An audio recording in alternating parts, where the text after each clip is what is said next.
Hey, what's up, everyone? Nukem here, and we got some interesting stories for you today. Don't forget to hit that like and subscribe button as you sit back, relax, and enjoy. The first one, I'm going to have my wife read you this story. Our first story is about entitled Mother Karens. These Karens request an entire wedding be stopped so everyone can sing happy birthday to one of their sons at someone else's wedding. Stay with me, folks, as this tale has two twatty Karens. This happened at a friend's wedding I attended this summer. The newlywed couple had no idea that Karen number one, the entitled mother of the birthday boy, and their mom, Karen number two, entitled mother of the groom, were scheming together to make a happy birthday request for the DJ as the lovely couple finished cutting their cake.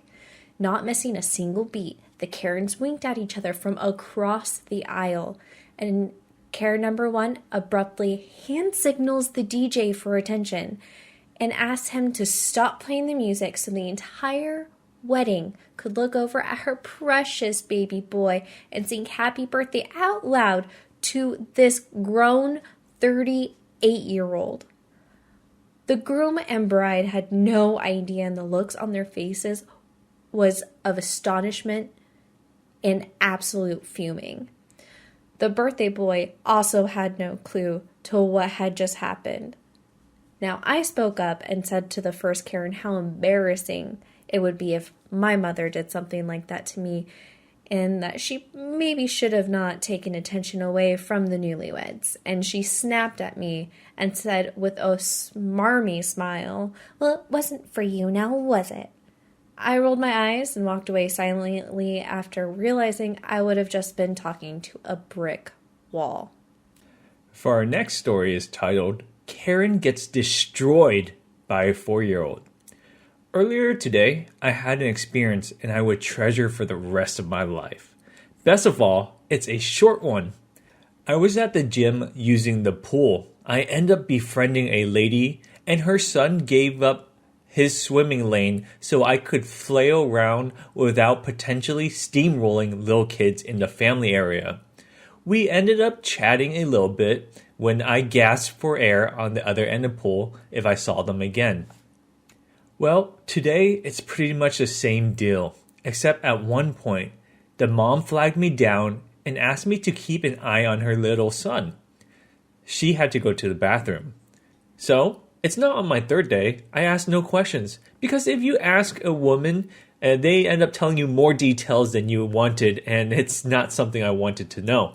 So I just nod, and I assumed responsibility for her kid while she scurried out of the pool to the locker room.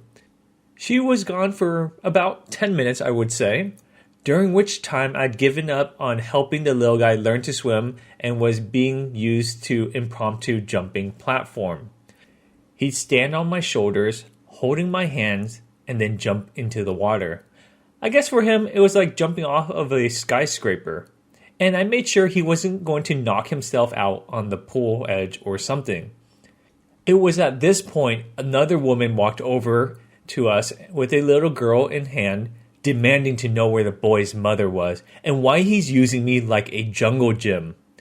Before I could even reply, the little guy rolled his eyes at the woman and said the following at maximum volume. "Miss Karen, Mommy asked Mr. OP to watch me. She hasn't pooped in 3 days and I think she just got unstuck. Are you really going to ruin that for her too?" The other adults in the pool within earshot, again, he was not quiet with his question and all instantly went to either complete neutral or barely concealed glee. "I'm guessing," said lady wasn't too popular with that crowd. Her face turned an alarming shade of red and then huffed her way to the edge of the pool and yanked her little one out of the pool and stalked into the locker room, muttering unintelligibly. The little dude definitely got a high five after that mic drop moment. I'm not his dad, and even if I was, I'd probably still have given him a high five. I have absolutely no idea what the "two" part meant. I'll have to ask what it meant next time I have a chance. His mom was more than a little mortified about her medical status being broadcasted like that, and she only came back to grab her son so they could head home. Let me know if this little boy destroyed that Karen. Our next story is titled, My Narcissist Mom Excluded Me from a Family Gift. So this happened about 2 years ago, but it's one of many shitty things my mom, who is 35, and my stepfather, who's 56, did that I have visual proof of. It was Valentine's Day.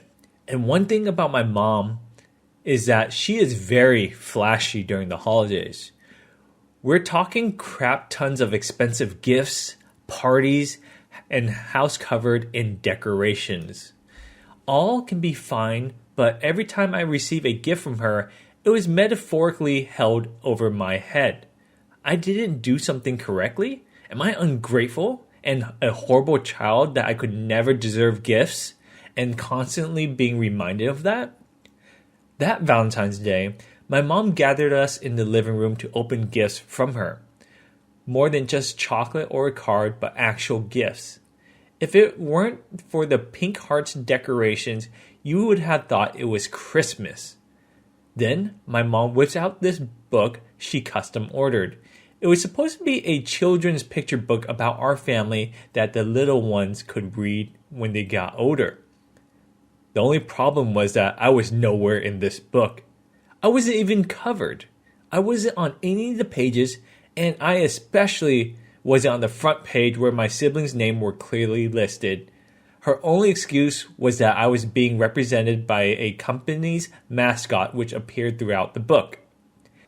On the intro pages, it says verbatim, Happy Valentine's Day for my beautiful children blank, blank, and blank. We love you with all of our hearts.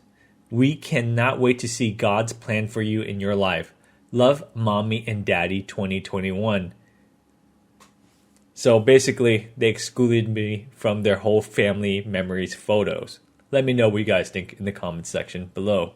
For our last story for today. Titled, Because He's Special, You Have to Take Him. This happened my sophomore year of high school, at least the spring half. My sister used to say this was my proudest moment because I worked really hard. My high school gave me off-campus lunch privileges because of my grades were above normal for being a learning disabled kid. Getting a B average is what is allowable for it for sophomores and freshmen. I also got to be a teacher's aide in the special education department along with tutoring upon request. It was awesome, and for most of January to about April, my friends who had a car would drive to my house because my mom was a great cook and loved serving us. But there was one issue, it was boy in the special ed room called Cody. His mother was one of the special ed teachers and she was annoying as hell because she always tried to include Cody in everything. She was one of those entitled special needs moms. She also had Cody follow me at lunch when I ate in the cafeteria, and he always weaseled his way to sit with the rest of the marching band kids. He would get upset if we talked about music or who was trying out for drum manager because it did not include him. I was in band since freshman year and was considered older by my quiet nature. Though my band friends never escaped the fact my mom was the one who fed us in the summer during the marching field exercises, so we made plans when my off-campus access was allowed to see my mom. Of course, Cody told his mother, who asked me when I was working in the special ed room, "So, are you and your friends taking Cody too?" "Wait, no, he doesn't have off-campus, sorry," I pointed to the rules regarding it. If he maintained a B average like I did, he could. She crossed her arms and told me I had to include him because I was his friend or else. I told her no and went forward with plans. On the day I went to sign out and noticed something was odd when the school secretary took me aside. She called my mom, who was basically the one who made the plans with my friends and I. She was there in almost 5 minutes with food for me. Apparently Cody's mom decided to use my learning disabilities as a reason to remove my off-campus rights. I worked 6 months to get these privileges and they were removed all because I wouldn't take Cody with me. I was pissed and decided to make it known in the worst way I could.